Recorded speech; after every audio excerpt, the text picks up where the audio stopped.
Bang, bang. The next sentence can be evinced pretty easily. Let me jump right into this. I've been getting a lot of questions very recently about my thoughts on clavicular,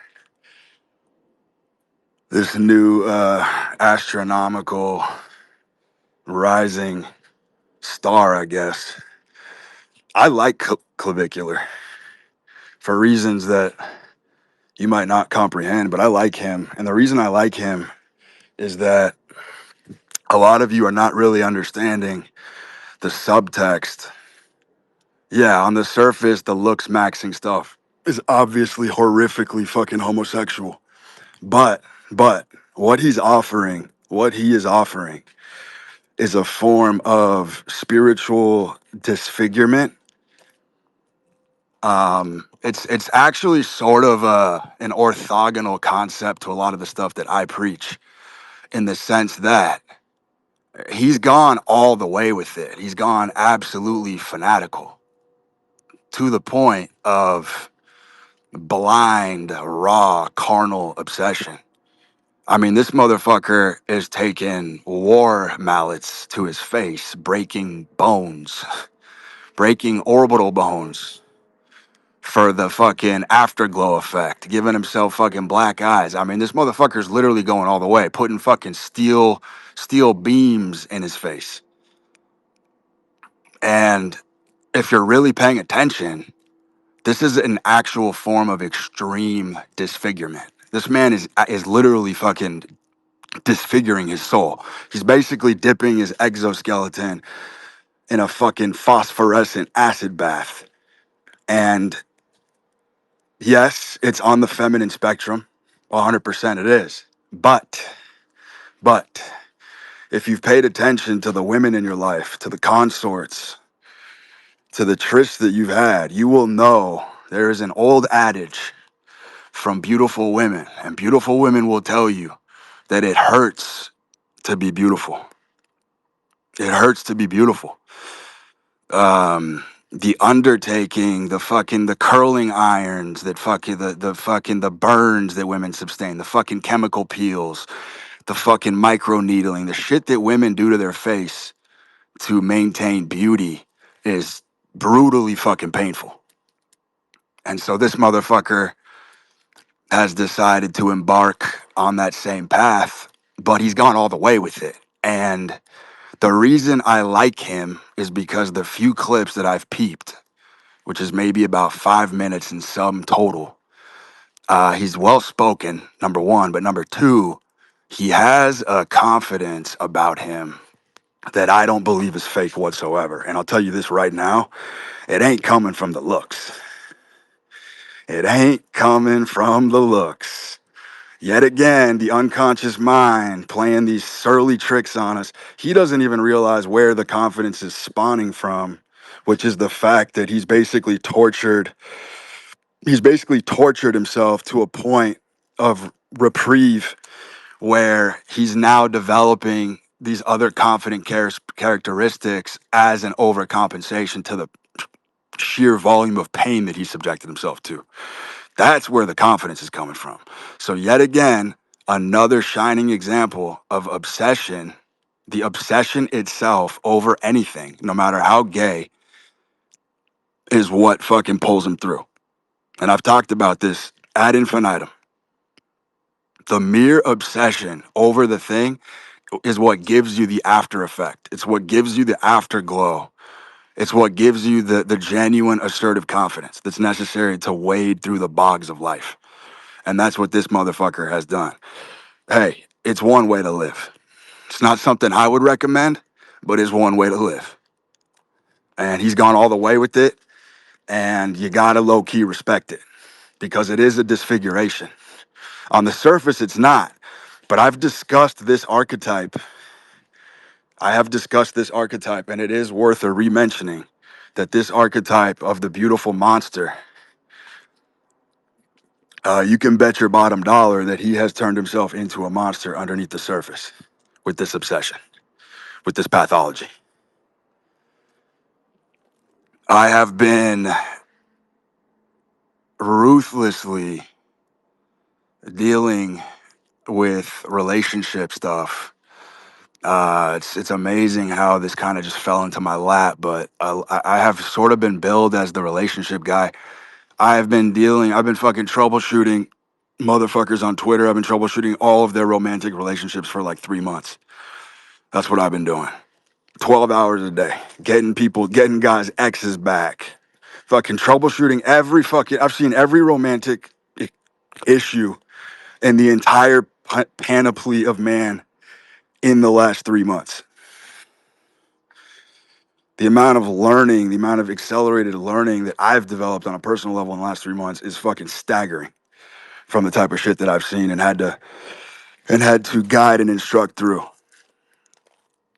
One thing that I did want to point out to you guys is that there are within nuclear families, within every nuclear family, there are almost these conjugal configurations that take place that are unbeknownst to you. And what I mean by that is that there are essentially flip-flopped marital roles that take place between the parents and the children. So here's how this looks. And I've been seeing this a lot lately. This is a fucking OG insight. If a father loses control of the mother and the mother no longer surrenders or submits to his coda, what's going to happen is he will transplant that deficit usually onto his most talented son. And you'll know what I'm talking about in a second. So if you have an imperious father who's extremely fucking protective of you, this is a cultural thing, but there's a lot of dads who really don't want their sons moving out of the house. They want to kind of keep them under close watch. They sort of paint the world as sort of a dangerous place. This is sort of a common thing that dads will do to their sons, and they become very overbearing. Let me tell you something. What that is a man who has lost complete control over the wife. And so he basically, in a metaphysical sense, tries to get the eldest son or the most talented son playing that wife's role of submission. So he wants to keep you under his thumb. He doesn't want you fucking leaving the house. He doesn't want you doing stupid shit. He doesn't want you taking risks, et cetera, et cetera. And I've seen this a lot. And a lot of you are in these unconscious patterns with your parents where you don't understand that you're literally playing the marital role that is not being fulfilled by the spouse or partner gets implanted onto you. And then you're playing literally a feminine role with your dad, even though you might be a brusque, fucking hard charging type A personality. You got to throw on the mask because you don't want to piss off your father. And so now you're playing this feminine role of just absolute surrender and submission 24/7. You're basically betrothed to your own fucking parents. And then if you have siblings, you'll notice that the same unruly mom who won't submit to the dad because he's lost control, she'll cling on to like the youngest brother or the other brother, and he's fucking man of the house. He's got all the fucking power. He's the one calling shots. He's allowed to move out of the house. He has free reign. He can do whatever the fuck he wants because he's playing the fucking husband role to the mom. This is literally how fucking nuclear families have been functioning since the dawn of time. Nobody's pointed this out, but it's extremely fucking real. And it's probably happening to all of you on a daily basis on some level. And it's always a result of a fracturing, some kind of broken limb in the main host relationship. So that's definitely something to scope in your own life and understand that if you're playing that role, if you're playing that feminine role with your dad, or if you're playing that masculine role with your mom, these are configurations that you really don't escape from. And here's the thing, as long as you keep submitting to your father, and as long as you let your dad fucking control you and tell you what the fuck to do, this is for the super young guys, you're actually massively fucking interfering with the work in progress that he needs to make, which is that he needs to go find another woman. And so both of you are delaying each other's growth process because he ain't gonna, it's a terminal illness. It's a fucking mental sickness that you're involved in with your dad. You understand? And he is not gonna get better. He is not gonna get well until he goes and finds either a different woman that fulfills his request, and then you can finally thrive and fucking leave the nest. And you can help him do that by immediately fucking pivoting out of that role. So if this is resonating to you live on air, you need to really fucking think about this tonight and think about making an exit because it is extraordinarily destructive. And let me tell you something, these patterns can go on for fucking decades. You tell yourself, oh, I'll move out when I'm 25. Nah. You're going to make so many excuses. You'll be there till you're fucking 30. Then you'll be 35. And now you're a fucking rotten husk because you are fulfilling a sick need of your father, who's, by the way, it's completely unconscious. And here's the other thing that makes it very fucking seductive and elusive. Your father will have no fucking clue this is going on. He might be very well intentioned. He might even treat you right. He might even fucking, you might even think he has your back and he's encouraging you. But if you are involved, when there is a strain in a household between the mother and the father, I am telling you right now, this is how these generational curses get passed down. It is from this function and this mechanism right here because it does transplant. It does manifest into the fucking children, and then the children play a role because it's only natural, biologically, endemically. It's hardwired in to the animal to want to live in the father's shadow. You understand? We got a mixed bag of questions here. We're gonna fucking do this. We're gonna hopscotch this the way we always do for posterity's sake. Someone's asking me, God, these questions are fucking stupid. Hey, if you guys have questions, you're more than welcome to DM me right now because I'll probably just speed run them. I think that's probably the best way to handle it instead of doing the on-air stuff. There's just too many delays. So if you have good questions, feel free to fire in my DMs right now. But I'll just run through a couple that I got. What is the function and utility of having a nice car? So this is rudimentary shit, but I have to share this with you guys. So this guy's asking, what is the utility of having a nice car? I'll tell you what it is, and it's something very simple that you might not think about, but there is one single function, just one, of having a fucking nice car and what that does for you. And I'll tell you what it is right now. This will dispel the air permanently. Having a fucking nice car, a supercar, whatever the fuck it is, all it does is it puts your environment at ease. That's all it does. It puts your local environment at ease. It lowers anxiety from strangers, and it creates a lot of fucking rapport, and it creates a very relaxed space for people. If you pull into a fucking park, a recreational park at 2 a.m. to go smoke a cig, and you're driving a fucking Volkswagen hatchback from 1984, you look like a fucking serial killer. You understand? You're getting the cops called on you for fucking loitering at 2 a.m. in a fucking Volkswagen hatchback, especially if you got fucking duct tape on your fucking side mirror. But you pull up in a Royce at 2 a.m. A Royce, right? You get out, smoke that same cig, everybody's chilling. No one even fucking thinks twice. It also puts, if you get pulled over for speeding and you're in a fucking Royce, think the officer's approaching your car with the hand on that great equalizer? The answer is fuck no. But if you're in that V-back from 84 with duct tape and cracked windshield, you bet your ass that motherfucker's approaching your car with more of a fucking loose grip on that trigger. So that's literally the only function. It does absolutely nothing else for you but create a relaxing ambience for your local environment. And that's all that needs to be said about nice cars.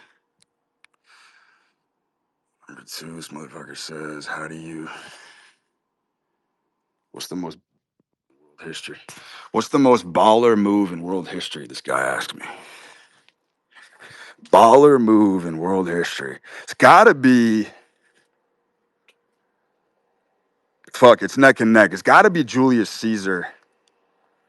Julius Caesar, a lot of you don't know this, but he was captured by pirates. He was literally fucking captured by pirates, and they put up ransom. They put up a ransom amount for him to be released, and he was so insulted that the ransom was so low. I think it was like, I could be mistaken, but I think it was 20 talent or something. 20 talent was their measurement of coinage back then. But anyway, it was a 20 talent ransom, and he was absolutely offended that the ransom was so low. So he forced his own capturers to raise the price of his own ransom, like drastically. I think he fucking 3x'd it. So he raises the price of his ransom so he could be released. His people end up paying it. The entire time, by the way, he's doing like slam poetry on the fucking deck. He's literally fucking regaling them with fucking, he's fucking using figurative language. He's fucking serenading them. He's entertaining the entire fucking crew while he's under captive. Anyway, he gets released after raising his own ransom, assembles an elite guard, comes back and fucking slaughters them and turns them into a speck of dust. Cold blood murder, slits all their throats with his elite guard, and annihilates and abolishes them from the annals of history. Hard pressed to think of a more baller move than that one. What's number two? Number two is probably old boy Teddy Roosevelt. Teddy Roosevelt. This is an undertold story. Motherfucker gets shot in the chest while delivering a speech, and sits there and finishes the speech. I'm pretty sure the speech lasted like another 90 minutes. And he interjected shortly after being shot saying, hey, it's going to take much more than that to kill a bull moose. And this motherfucker's literally got a bullet lodged in his chest and he finishes a full-blown fucking speech. That is not a fake story. That did happen. Motherfucker's a gangster.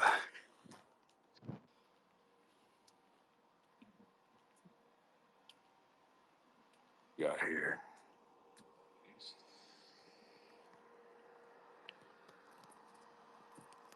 Gotta sift through a lot of fucking bad questions, my friends.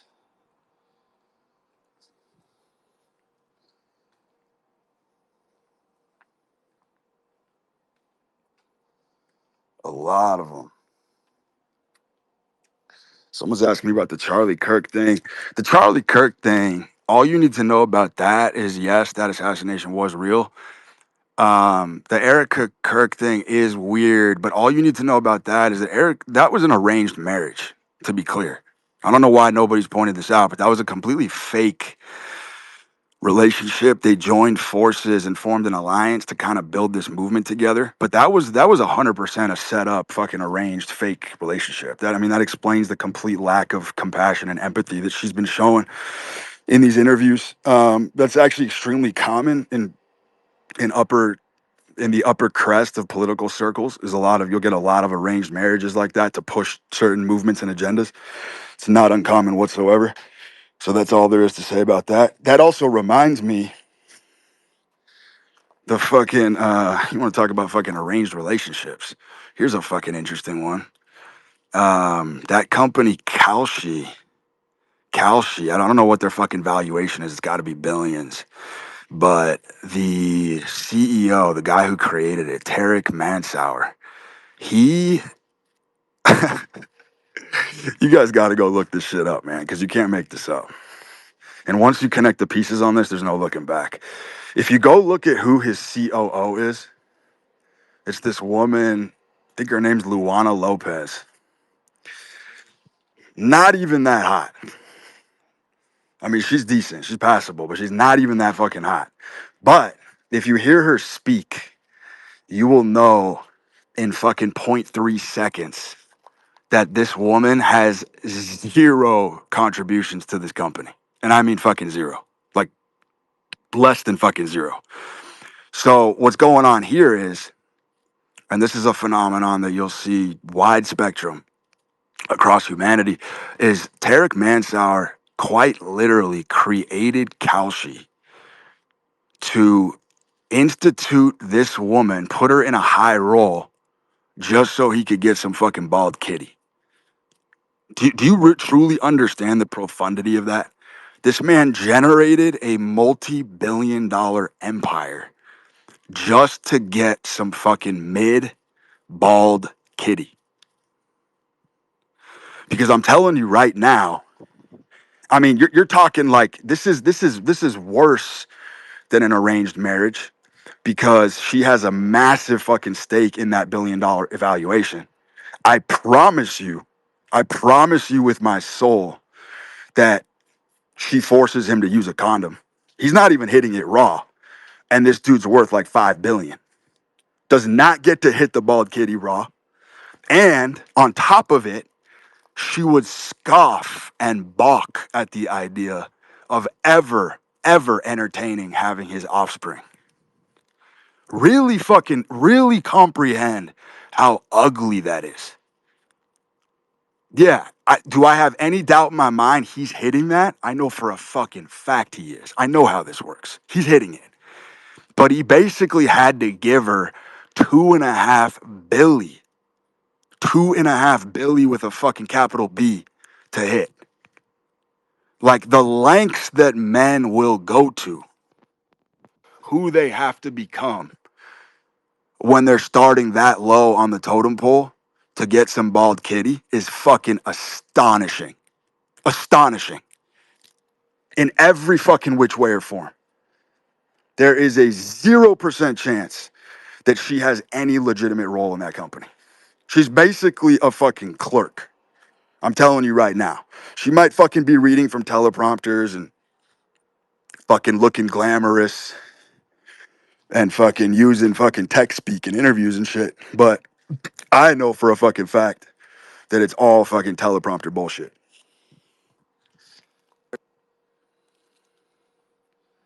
Signals this guy as a killer and a founding engineer for BTPs. Yes, I mean,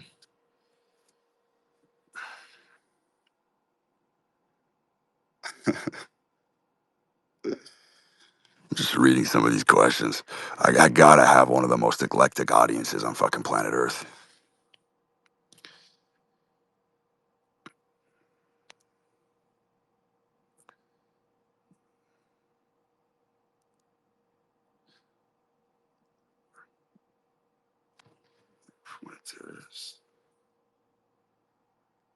Fuck it, I'm in the mood. We're gonna fucking do a little fucking pivot, and then I'll do some more fucking ranting.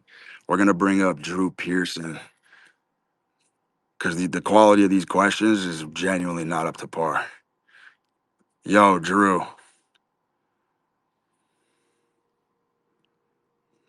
give me some fucking clay to work with.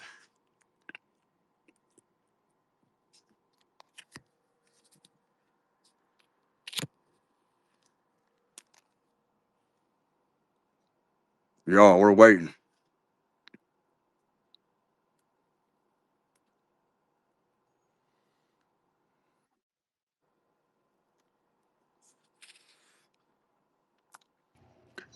Jazz Johnson, Yo, what's up, bro? what's up, baby? Who am I talking to? I think we talked last year. I know we did actually. I was a Mm-hmm. dude with the shoulder surgery. Yeah, Play basketball. So come back after working my ass off, rehab, played the best ever. Um, First question, like, how do you explain that? After 6 months of not touching a basketball, coming in and playing the best of my entire life. it's just being a novice again, man. It's being a novice again. I've seen this phenomenon. Did you notice when this is an analog to this? Did you notice when Luigi Mangione, that guy who assassinated that healthcare CEO? Yeah. Did you notice when you saw that security footage? What were all the pundits saying for the first 48 hours before capture? Everyone was saying this was a fucking hired gun. This was a professional hitman. This motherfucker was well trained. This motherfucker was some kind of fucking SAAS agent, whatever the fuck it was, and it turned out to be a fucking nobody fucking scrub who's basically never fired a weapon, looking like a fucking pro on camera. Well, it's the same fucking thing when you are a novice and you begin something, there's, believe it or not, kind of a lack of pressure. There's a lack of pressure when you come back and you're a novice that kind of makes you indistinguishable from a fucking pro. I mean, that's the whole concept behind beginner's luck. Beginner's luck is merely the phenomenon that when you start a venture and you're brand new, your your anxiety is high because you're new at it. And so it sort of has a reverse effect. Your anxiety is high, so you're super fucking aware of your body and you're aware of your movements. When you get really fucking advanced at shit, you kind of start to go off the rails and kind of start losing fundamentals and start getting a little too fucking creative. And so I think the phenomenon there is that you took 6 months off, came back, probably under a little bit of stress. Once that stress goes away, you kind of start fucking up again. Yeah, yeah. I knew you would have some input on that. And second question, so uh, come back 2 weeks later from playing the best of my life, fucked my knee up doing sprints on this like concrete track. Uh, couldn't walk for about a week. Played through it all summer. It gets a little better. In August, finally go to the doctor. They said I got a stress fracture and like some cartilage damage. I need to sit out 6 to 8 weeks. Do that, still hurting. Another doctor said I have a partially torn LCL and another like bone chip. Shit still hurts. Now they're saying I have to have surgery. Does this mean to you that this is not the path I'm meant to be on, or is there another way to take this? Because I'm Nah, really, nah, but I do see chronic injury. I do see chronic injury as definitely sort of a self-inflicted thing. It's a kind of a complex mechanism, but we can get into it. Whenever I see people that constantly get injuries, even if they're freak accidents doing a sport or activity, I do kind of believe, I have some sort of unconscious belief that these blunders are 100% self-intentional to either kind of remove yourself from the game, some sort of fucking self-sabotage. There's definitely something to this where I see people with these fucking chronic injuries are trying to sort of uplift themselves on another path. And sort of the Freudian slip just now that you made is you literally just said it yourself. You were like, does this mean I need to uplift myself out of the path? I can almost fucking guarantee you that that Freudian slip was not an accident. You're basically just told me point blank that you don't think this is the right path for you. So the body, like the unconscious mind, I've said this quote so many fucking times, and this is a great time to hammer it again, but Carl Jung said the unconscious mind has 1,000 ways to terminate a life that has become meaningless. And what that means is that when you have no meaning and you're not on the right path, your body will 100% self-destruct. They'll self-destruct. I also believe, by the way, this is why people get, I mean, this is why people, specifically injuries, are an absolute fucking easy fucking way to tap out of the game. oh, for sure, yeah, probably number one. Easy fucking way to tap out of the game. But at the same time, like everything feels so natural and like there's nothing that makes me feel as at peace and focused and moving forward as playing the game. When you're hooping. Yeah, so that's what I know I'm meant to do this and become a pro, but I keep having these. Why do you say peace is your indicator that this is what you should be doing? Are It's you not hard. Like I have no issue waking up at 5 in the morning to work out or um, lifting 5 days a week or coming back after two surgeries. Like it's really not an issue for me. Um, I it's just understand that, easy. but let me extrapolate this. When you think about possibly playing pro ball, all right, I don't know if that's your fucking body type. I don't know your dimensions, but I'm assuming that you have a body type that could fucking play in the NBA. Are you too small, too short? I'm 6'2". Okay, so you're a guard. Here's the thing: is there, when you think about playing pro ball, is that what you're trying to do? Yeah, for sure. Okay, so when you think about playing pro ball, you need to answer this question very honestly. Do you shirk back and kind of think that it's way over your head? No, I've played pros one on one, and like I know that I'm capable of that. That's the frustrating thing with all this. Okay, so that shoulder thing that you had, I remember I told you. the movement shit. Did that work? Oh yeah, bro. They said I was like ready to go at like 3.5 months after, and usually it's like 5 or 6 months. And you were back how long? Um, about a month total. Yeah, I mean, there's definitely something that you're not juggling. There's something definitely I think you're neglecting in sort of the broad spectrum of your life right now that's leading to these fucking chronic injuries, man. Like the freak accident shit, it just doesn't doesn't fucking resonate with me when I see it happening this often, especially when um you're in a situation where, because I even see the peace word when someone tells me that something's effortless and peaceful. I mean, that's sort of how the curse of the talented works, right? Hmm. Like the curse of the talented is that thing that you just said, where things are so easy and effortless and peaceful that basically you kind of find ways to drift away from it. It Yeah, it's not that fucking easy. It's yeah, not that easy. for sure. I guess I just got to So do some soul searching on that, and really look into myself.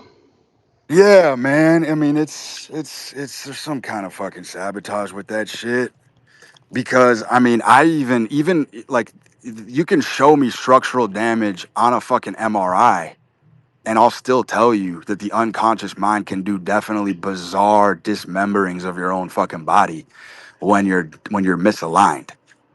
I mean, it's like, I know I've been on the right path because I have for the most part evaded serious fucking injuries, and I do very dangerous lifting.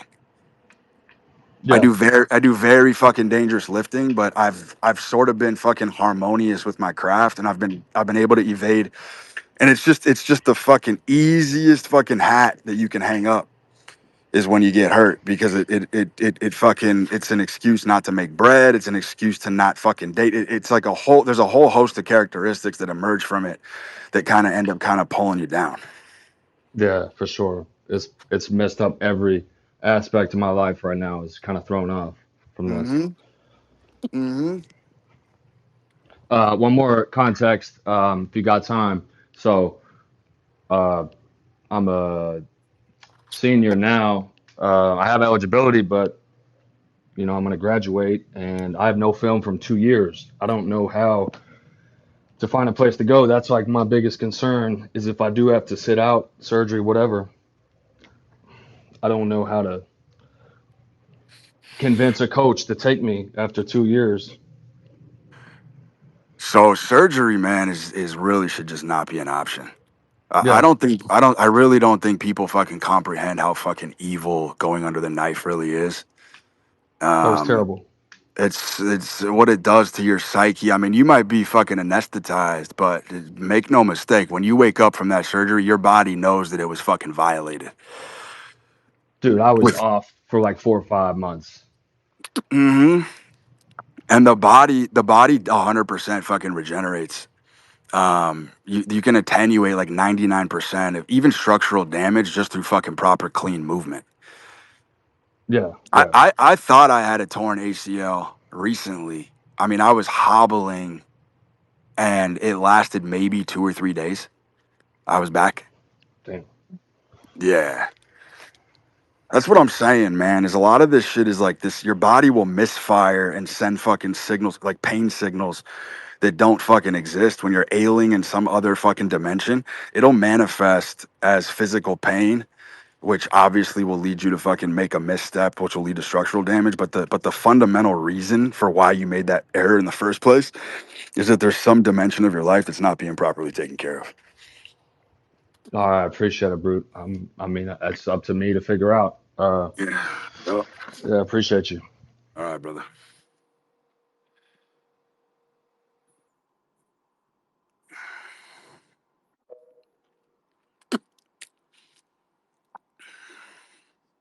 What's up, John? What's up, brother? How's it going? How you doing? Crazy you brought that guy up. Actually, fucking remember to listen to that space way back when. And cool cool full circle there. Mm-hmm. Interesting idea, actually. So I'm also in a, like a athletic sort of field, not getting into any specifics, but uh, fucking tore my right shoulder, and I'd torn my left shoulder a while back, like years ago, getting side lateral dropped in training, doing fucking some wrestling, and now I tore my other one. So I guess like my question is, how do you I know you're big on the physicality side and you do a different form of it, but how do you uh how do you approach, broadly speaking, um like high physical output at the highest echelons of human existence, right? Like that's the aspiration, right? But also Mm-hmm. realizing like you're equally going to destroy your body, and how do you surpass those injuries and that brokenness and still do it? Yeah, I mean that's a good question. First of all, was it your supraspinatus? Was it your fucking labrum? What'd you tear in both shoulders? So on my left shoulder, it's a fucking rotator cuff, and Yeah, supraspinatus. on the other one, it's a fucking my labrum. Did you get surgery? Fuck no, yeah, absolutely not. All right, right on. Yeah, I mean that's a fucking good question, man. Amplify it a little bit. You know, you should be doing fucking dead hangs every day. Um, can you raise your arm over your head right now? Yeah, so basically the range of motion is fine, which is weird, but uh like when I do pull-ups, like weighted pull-ups or whatever the fuck it is, or I fight, right? Like if you hyperextend that arm, Hmm. it'll pop out sometimes, which is pretty much like, that's very common with a torn labrum. Yeah, it makes sense. So the shoulder, how the shoulder functions is it's like a seal. The socket is like a seal with a ball balancing on the tip of its nose. And that ball is extremely fucking delicate. And what'll happen is through poor shoulder flexion and from just poor range of motion for years, it could be a fucking tight lat. There's a lot of machinery going on in your upper back, in your scalenes, in your neck, in your rhomboids that affect that shoulder upward rotation. But the bottom line is through shitty movement patterns, that ball and socket gets frayed. Those tissues get frayed over time and they get laminated through high heat and high pressure. And the only way to alleviate that space and create some of that more subclavicle space so that shoulder can rotate properly overhead is to get on a fucking bar and literally hang your dead body from that fucking bar, and that'll kind of groove that ball back onto that seal nose so that that stuff tracks properly. I've literally seen this, and here's the thing. No physical therapist will tell you any of this bullshit, and no doctor will, because it's not sexy. How do you bill somebody? How do you bill someone a fucking $1,000 for a physical therapy appointment if you're just gonna dead hang for an hour? So instead, they got to throw in cloud pleasers and all these fucking exotic movements to make you feel like you're doing corrective exercise, but it's all bullshit. All the big bang for your buck stuff that fixes the human body from a rehab perspective is so fucking simple. Elementary stuff. Sit in a fucking deep squat, have a good fucking shoulder over the head pattern, and your body's literally probably operating at 99%. And that's all it is. I mean, I have literally two rehab mechanics that have kept my body healthy for 38 years. And that's dead hangs from a fucking bar. You don't even have to do a pull up, and deep squatting for the hip socket. Hips and shoulders are literally the fundamental reason for every fucking injury in the entire body. If you have foot issues, if you sprain your ankles, if your knees are fucked, you have a hip problem. If you have upper back pain, if your neck's fucked, if your shoulders are fucked, guess what? You have probably shit fucking thoracic spine mobility. Everything is related to the fucking hip joint and the fucking shoulder joint. Those are both of the maximal, proximal joints in the human body that pretty much control everything. Those are your prime movers. And so you should literally be fucking hanging from a bar every fucking day, and you should be sitting in a deep squat as much as possible to create as much fucking hip flexion as you possibly can. Because believe it or not, I also have seen firsthand a lot of shoulder issues do stem from hip issues. If your hips are tight and your hips don't function correctly, everything starts to kind of fucking jumble upstream as well. You know what I'm saying? Like your pelvis, you have to picture your pelvis as a cup, that's pointed upward. And if that cup is filled with water, you don't ever really want your pelvis in a tilt. You need your pelvis neutral. And it's amazing how when you stack your joints up like that and you have a neutral pelvis, it's insane how the shoulder starts to glide a lot better. Like a lot of fucking rotator cuff tears, believe it or not, even if it's a freak accident. I know you said you got slammed, but my point is that slam ordinarily probably wouldn't have torn your rotator if you didn't have that fraying from all those years of those bad movement patterns. And having clean movement patterns in the shoulder joint and in the hip socket, all it does is it gives you more end range motion so that when you are in a freak position, the chances of you creating a catastrophic injury go to almost zero. That is literally the purpose of functional good clean movement, is so that when you are in a very bad position from a sport related activity, you have way more end range of motion that you can literally be fucking acrobatically twisted into a shit position and you're probably not going to tear anything. But you need that full amplitude in the joint first. But then go back to your other question. That was the technical side. The other one sounded more like a spiritual question. You were talking about how do you sustain um, years and years and years of bodily abuse through elite athletics? Was that Yeah, the I question? mean, how do you maintain performance at the highest echelon while realizing like you're going to?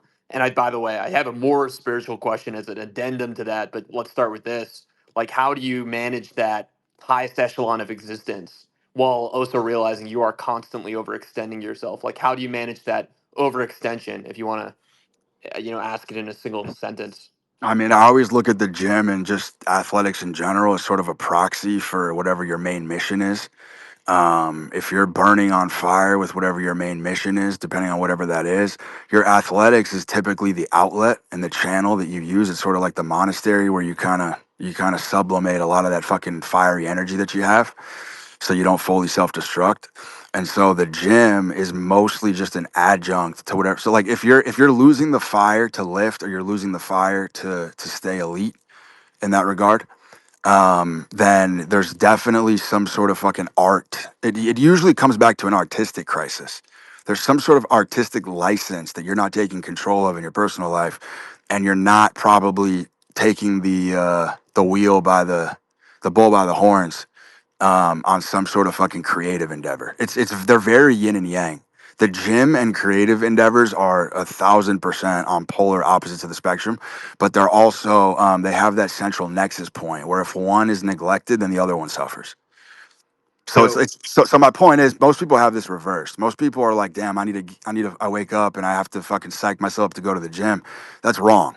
It should be that you're working on whatever your project is, whatever your art is, and the gym is how you offset the heat from whatever artistic license that you have. And right. I, So I don't know if I can intercede real quick because I want to sort of like hone this, right? You were talking about how like it's potentially like a creative crisis, but it's not at all like that for me. I just overextend because I want to be the highest echelon of that, but also on the mission, right? Like this kind of goes to the quantum mechanics sort of fucking title of this space, like the quantum superposition, right? It's like somewhere is somebody or something is in two places at the same time, right? It's like yeah. how do you manage that? The mission, right? But also the highest echelon of physical capacity, which obviously interplays with the mission, right? Well, I mean, if you've been a long time listener, you'll know that I'm a massive advocate of burning your body down, right? Which was sort of the analog of why I kind of tipped the hat to clavicular, because I do see the spiritual domain, right? I see sort of this path to enlightenment as sort of stemming from being in that hyper fatigued, kind of beaten to a bloody pulp state of being at all times. That's the fundamental primal mode that man is supposed to be in. Sustaining that though, sustaining that comes from crisis around you. That's what I was getting at, right? And that's sort of a different way of talking about the artistic license.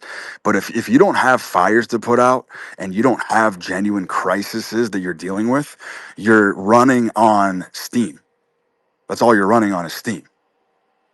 and it's going to be very difficult to sustain. Like it's that's why these fucking hyper fucking successful dudes that are fucking working out fucking 10 days a week, the only reason why they can fucking put in that much work in the gym is because they have so much fucking stimulus.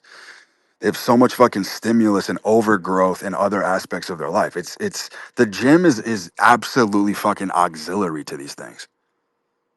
Even it doesn't even matter. You could literally name fucking any professional athlete right now who specifically that's just their craft. The point still remains. The guys, the professional athletes who are pushing their bodies to the highest levels and sustaining it, they also have very fucking dysfunctional, fucked up personal lives. That's just the reality of it. They have torn relationships. They have strained relationships with their kids. They have fucking businesses blowing up on the side, investment deals going awry. All of that shit is 100% connected towards that fire and thunder and sort of bringing in all those elements that allows them to perform. And without that, you're literally in a void. You're in a void. And so like that's why sort of the first phase of my whole philosophy has been subjecting the body to some kind of terror, because I do see that as sort of it's sort of a tantric thing. It's sort of like the blackening of the ego in a way, right? You go through this blackening phase where you're so disheveled. Here's the thing: when your body is beaten down, your mind sort of operates at its best.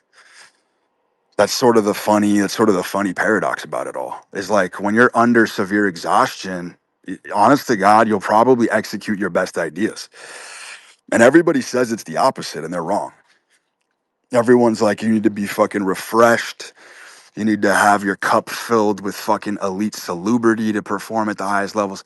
I think it's the complete opposite. You are going to make the best decisions of your life when you are overrun to rack and ruin. Appreciate it, brother. Thanks. Yup.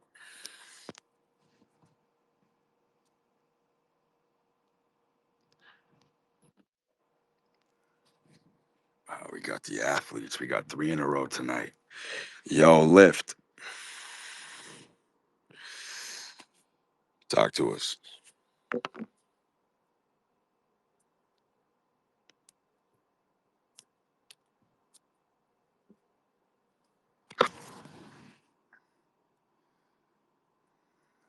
Buddy jumped off.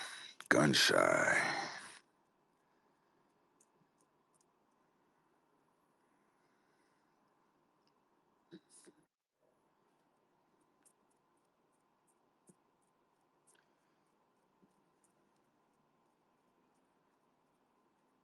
Yo, Jack. Thanks for having me on, Brute.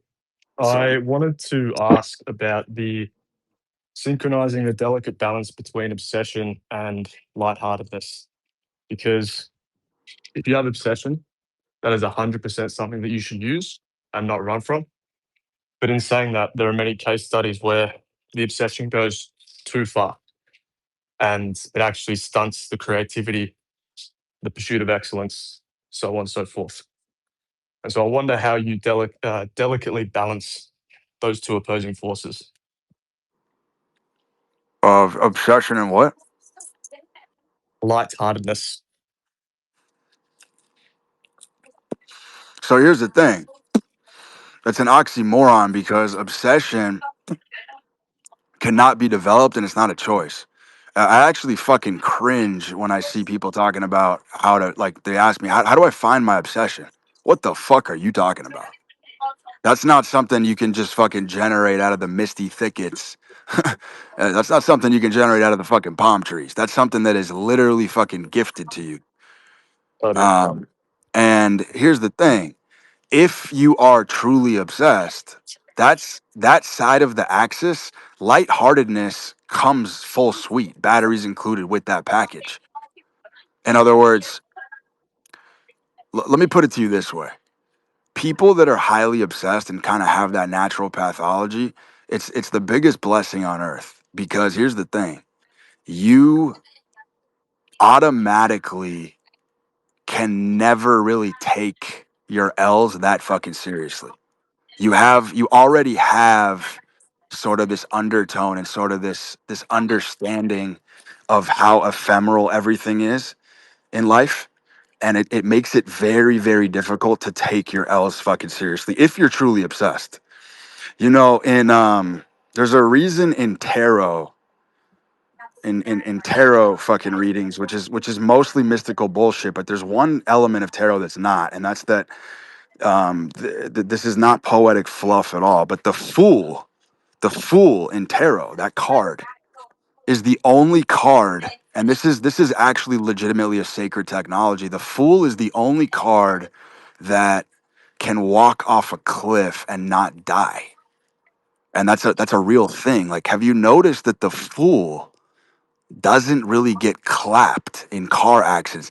It's like obsession and being a fool are kind of one and the same thing, because obsession does lead to tomfoolery, and it leads to foolhardy decisions. Here's the thing: similar to how children children are very foolish and they make great falls, they make great errors, they have accidents. If you notice though, babies, and I have fucking two of them, they they'll fall in fucking catastrophic ways, and you'll literally look at a baby fall and have a nasty one, and they'll get up and start fucking laughing again. And you literally, it dawns on you, you're like, damn, if an adult fucking felt like that, they'd be fucking mangled. And so it's like the fool and the child are sort of similar in that obsession spectrum, where they're they sort of cheat death over and over and over again, because Yeah, someone who's not obsessed is sort of way too armored towards life. And I've always said this, but the apex lifestyle is actually to kind of let yourself be a plaything in the universe. Like you as a man are a fucking toy in the cosmos. Like you have to let life happen to you, and you have to know how to coast with the fucking currents and fucking go with the tides.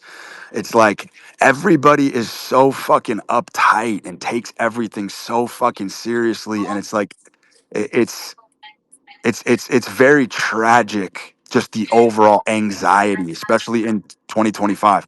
Everybody is under a great deal of fucking anxiousness about everything, and there mm, is nothing on the planet that is more unsexy than fucking anxiety. yeah, 100%. It's funny you say how they like the fool cheats death, because you'll see this case study all the time where a dude will get drunk, drive his car, and crash it, and four other people in the car die, and he lives. You know, it's like shit like that happens all the time. All the fucking time, and that's kind of what I was talking about the obsession. Is obsession leads to foolhardy behavior, and a lot of those people end up kind of making out. It's actually insane, the fucking mechanics of it, because like I said, it's an actual fucking sacred technology. Like, this has been known. It's like that.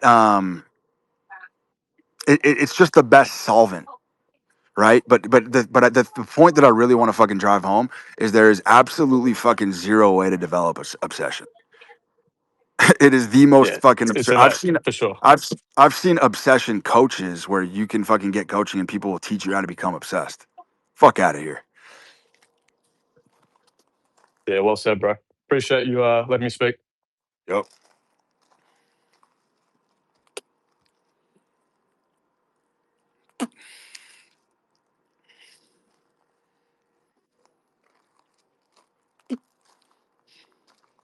Oh boy. Forgotten brute de force. There he is.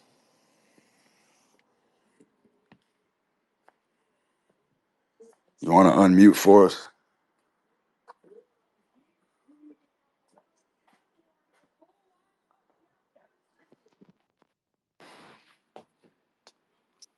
Oh, he's begging for it. He's begging for it. Yo, solo. There we go. You can hear me, right? Yes, sir. All right. First and foremost, thank you. I spoke to you a few years ago. I wanted to ask you a political question, actually. I was interested in your cultural commentary. I've noticed this big shift in the South. I go to a good business school here, And amongst my classmates, I think it's a great thing. People have become like considerably more farther right wing in the last few years since COVID. And I read a study recently that Gen Z men, like men ages between the ages of 18 and 26, are actually now the farthest right wing demographic in the country. And you can kind of see this in like popular culture too, where being just right wing or nationalist is way more prominent amongst Europeans or Americans. And I wanted you to hear, like, you mentioned something about on a tweet that you shouldn't like try to build an empire when people are stealing the bricks from the road or something along those lines. Do you have any opinion on the matter, like the shifting political perceptions in the Western world? Yeah, I mean, it's a good question, man. I mean, look, America is definitely in a decline, but that is the golden age. I mean, this is literally the apex right here, right now. Yeah, I do think building in this landscape is batshit fucking retarded.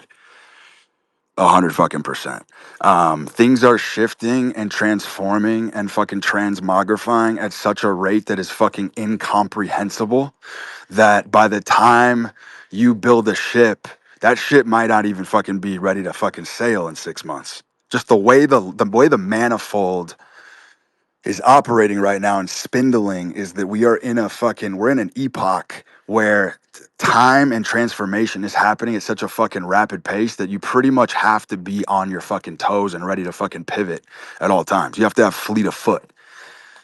You know what I'm saying? And so it's like, how the fuck are you going to commit to building a fucking 2 year, 5 year, 10 year plan, 2 year, 5 year, 10 year fucking business when the fucking landscape itself is besieged? The landscape itself is completely besieged right now in America. Um, that's just where we're at, man. And I think that does need to be embraced. So, like socially, I was also wondering how that ties in because, I think that AI is going to cause it where exactly what you said, where people basically have to upskill themselves or just learn a new trade every 2, 3 years or something along those lines.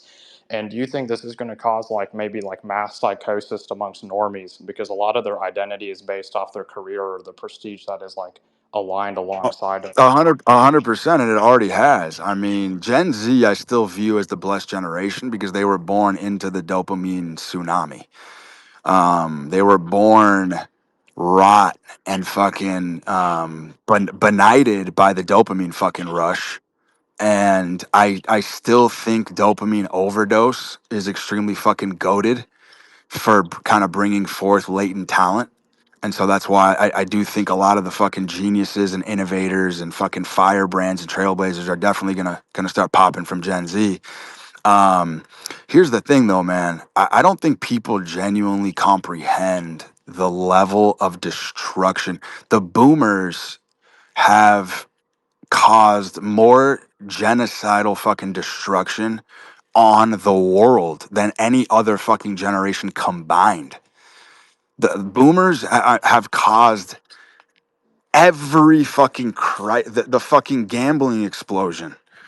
The fact that fucking everybody is now trying to gamble their way out of the middle is a direct result of the boomers. Because the boomer messaging to my generation, I'm a millennial, was every fucking thing that a boomer told you growing up as a millennial was literally fucking dead wrong. And it's not even close. It was they have the worst wisdom and the worst advice of any generation in fucking world history.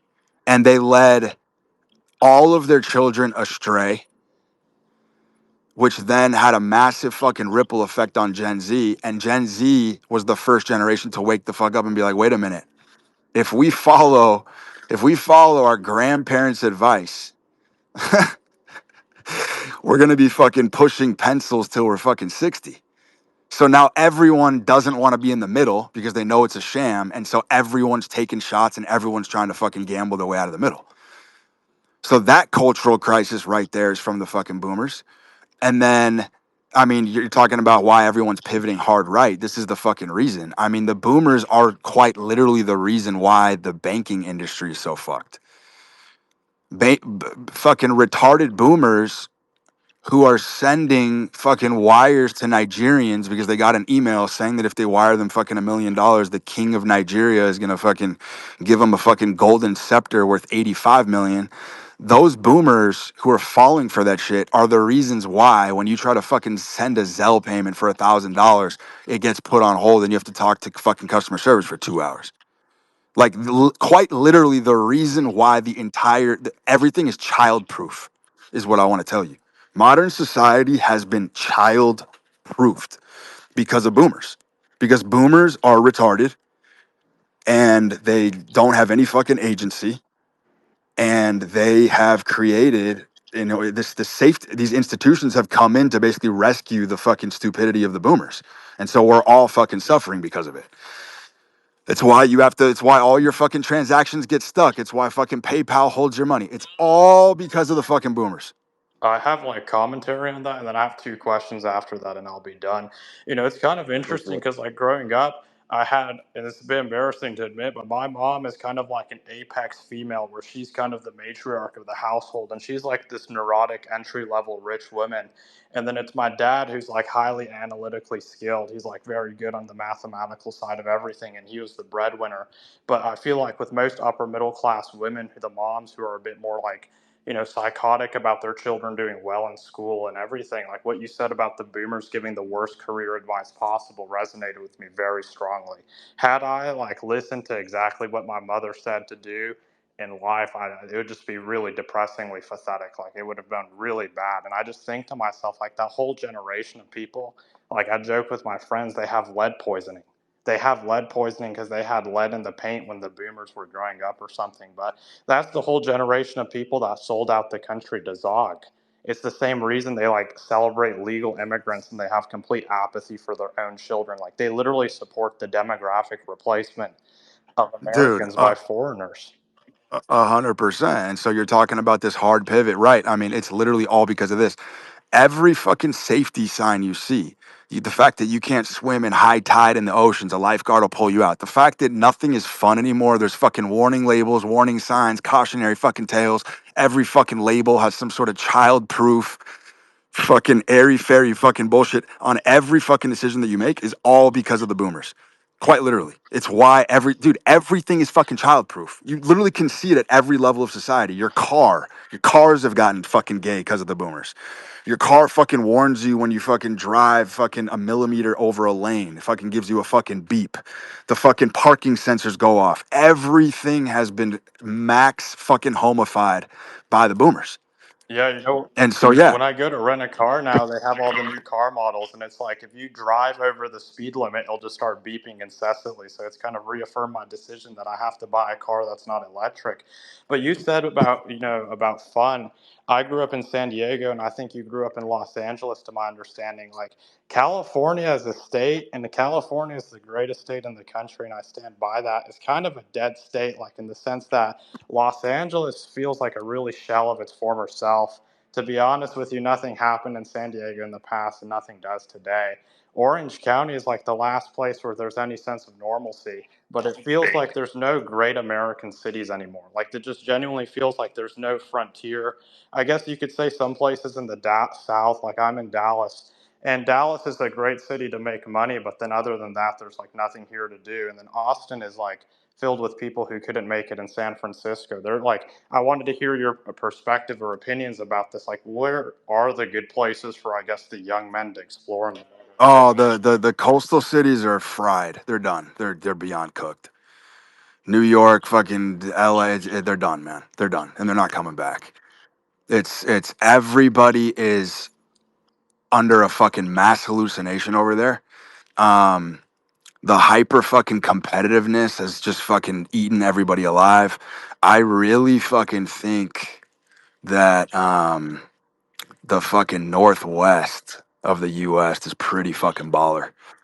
Washington, fucking Utah, fucking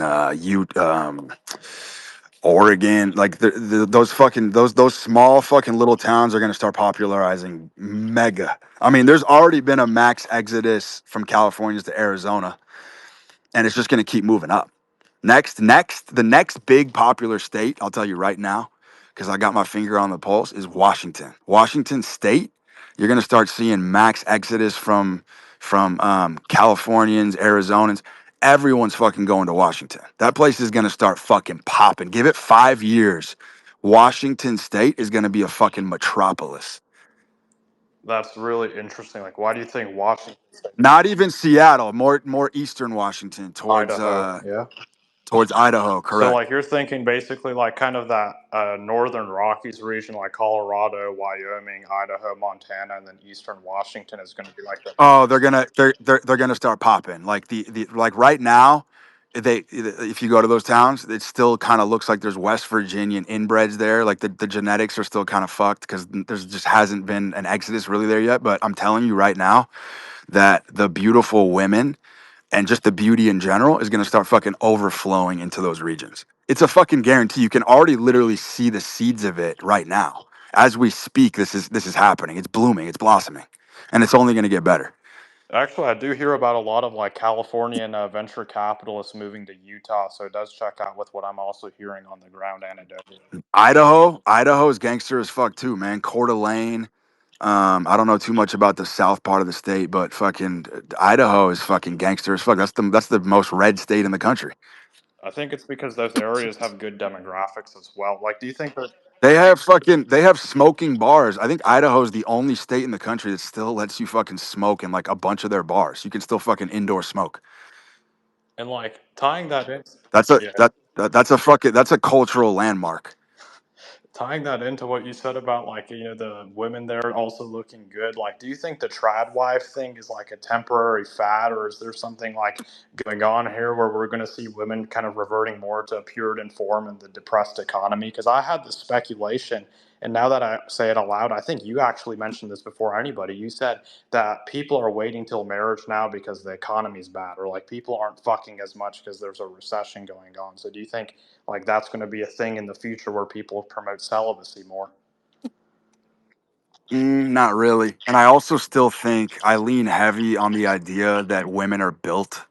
I don't think any women come ready made whatsoever. I talk to a lot of young guys about this, and guys will be like, "Yeah, man, I can't settle down because I haven't found the right girl." And it's like, dude, you ain't finding a ready made chick in 2025. That's not how it works. You're not gonna. You're literally coping. You're finding a fucking reason not to commit. There's no such thing as a ready made chick in 2025. Every fucking chick you meet has to be built and constructed from the ground up.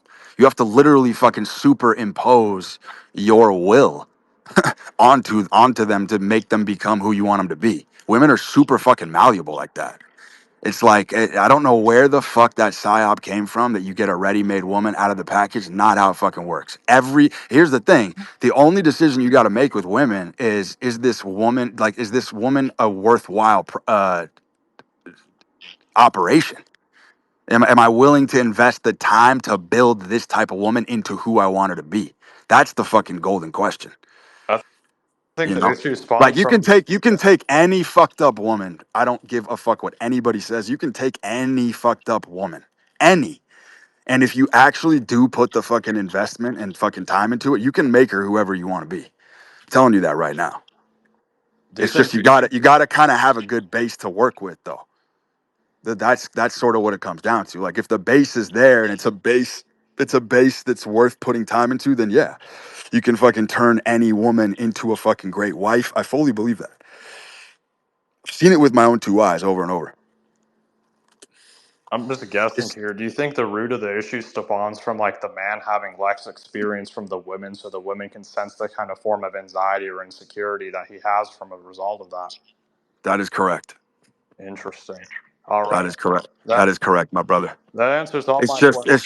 it's just men don't want to go into the belly of the beast. They don't want to fucking put in that kind of fucking work, which is somewhat understandable, but not at the same time because I still see um building a woman is one of the most noble things you can do while you're building a business, while you're doing your other stuff. It's the most challenging fucking work you'll ever take on in your life.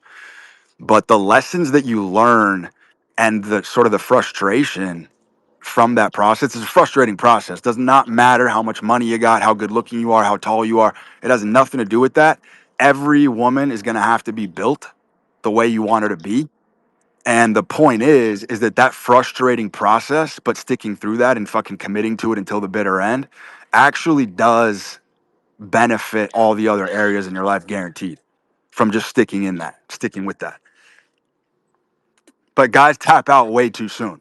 They like immediately see a woman, and because she doesn't fucking behave and fucking submit in the first day, they just call her a whore and move on. But come on, we know what's going on there.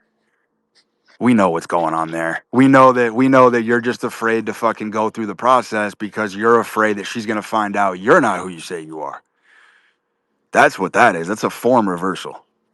That's just a motherfucker who's afraid of being fucking discovered that he's not who he pretended to be in the beginning. So then you turn it on her and you make it seem like she's the problem. But the point is, every fucking woman you meet at level 1 is going to be a problem. All of them. Like you don't. I don't. It blows my mind. Guys will be like, "Yeah, we didn't have anything in common." Okay. I mean, what the fuck's your point? You didn't have anything in common. That's not the basis of a relationship with a woman has nothing to do with you liking the same fucking music. Like you instill these values into a woman through being a role model and through the way you live. You know, I've always speculated when women dye their hair blue or like very outspoken feminists or liberals, like they secretly desire for a man to dominate them like really hard. They just don't want to, they can't consciously recognize it, but they deep down want somebody to come into their life and kind of like break them down and almost build them back up. I've said this. I've said that the blue-haired people are our greatest friends. They're our fucking allies. They're literally accelerating the correction. The blue-haired freaks, the fucking nipple-pierced fucking schizos that are fucking streaking in the fucking streets with fucking loincloths, holding up signs, being fucking rambunctious. Those women are literally begging for a vanguard of masculine men to come in and fucking smash those movements to dust. That is exactly what they're fucking hoping for. It's just everything's reverse psychology. Like you can't if you're a wounded woman, you can't come out and tell people that. So you got to exhibit behavior that's going to force people to correct it on their own. That's sort of the tenor of how that works. But yeah, man, interesting questions. Thank you. Yeah, I appreciate it. Do you think that ties into Nick Fuentes at all? Because you said something about like you were talking about looks maxing earlier, so I was wondering if you've like heard about this new guy with the, you know, he's like on the live streams and whatnot. He's very popular amongst the youth. With Nick Fuentes? Yeah. What about him? Like, do you think he's like kind of similar to what you're talking about, the looks maxer guy? How you kind of respect the fact that he's like, you know, very committed to what he's doing. Do you have like a, you know, strong opinion about him? Like, do you think he's going to be probably an influential person in the future of American politics? Yeah, I mean his message is a little too boring for me. I can't really dig into it. He just doesn't really have enough depth for me. But I do I really struggle to kind of believe the incel jig. I do think that's sort of a personage that he's rocking. It's a clever one for sure. I'm not really sure that I fucking believe it. Um, it's a genius angle for sure. Kind of capturing the hearts of like a lot of these men that are kind of in the same boat. I understand that he's kind of casting a drag net and trying to fucking lure in as many of those young guys who kind of sympathize with that deficit, but I don't really believe it's real at all. These personas are fucking intense and insane, and I think what happens is when people get on the big stage and they have an audience, they 100% sort of everything becomes theater. It's just a natural part of the game. I mean, even if you go back to ancient times, I could name half a dozen figures who are venerated to this day. People who have mythic stories that sort of pierce even just modern times when you look back at them. Well, a guy who comes to mind is Blackbeard. Blackbeard was known as like one of the most formidable, ruthless pirates of all time. But when you go and look at his story and you actually dive into the literature, it was all theater. Yeah, he had a scary army at times, but they would fucking come in on sloops and fucking raid villages and whatnot, or raid ships.